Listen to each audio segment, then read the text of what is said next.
જામનગર અને દેવભૂમિ દ્વારિકાના જે દરિયાકાંઠા વિસ્તારમાં 42 જેટલા ટાપુ આવે છે અને ટાપુ ઉપર છેલ્લા કેટલા ટાઈમથી તમામ પ્રકારના જે ગેરકાયદેસર દબાણો હતા એ દૂર કરવામાં આવેલ હતા.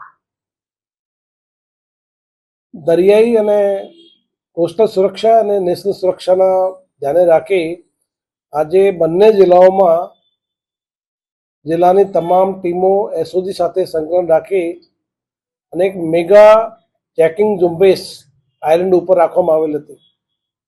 તમામ ટાપુ આજે ફરીથી પોલીસ દ્વારા કોઈપણ પ્રકારની ગેરકાયદેસર પ્રવૃત્તિ ન થાય એના માટે આજે મેગા ચેકિંગ ઝુંબેશ તમામ દરિયાકાંઠા વિસ્તારના ટાપુ ઉપર રાખવામાં આવેલ હતી, જેમાં 42 જેવા ટાપુ ઉપર પોલીસ દ્વારા જુદા જુદા ટીમો મોકલી અને ડ્રોન મારફતે, બીડીએસ ટીમ મારફતે અને એસઓજીની ટીમો રાખી આ બધા ટાપુને આજે ફરીથી ચેકિંગ કરવામાં આવેલા છે.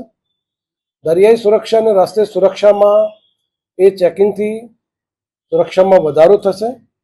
તમામ પ્રકારના લોકોમાં, ત્યાં આજુબાજુ લોકોમાં જાગૃતતા આવશે અને સામાજિક પ્રવૃત્તિ તેમજ દેશ વિરોધી પ્રવૃત્તિઓ ઉપર એ ઘટાડવાના ઉપર ફાયદો મળશે.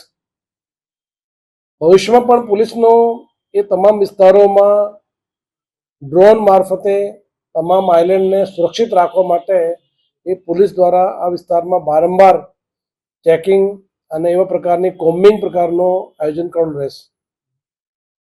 રાજ્ય સરકારની જે zero drugs policy, zero tolerance policy against drugs છે એને વધારે મજબૂત રાખવા માટે આ એક પ્રયાસ હતો.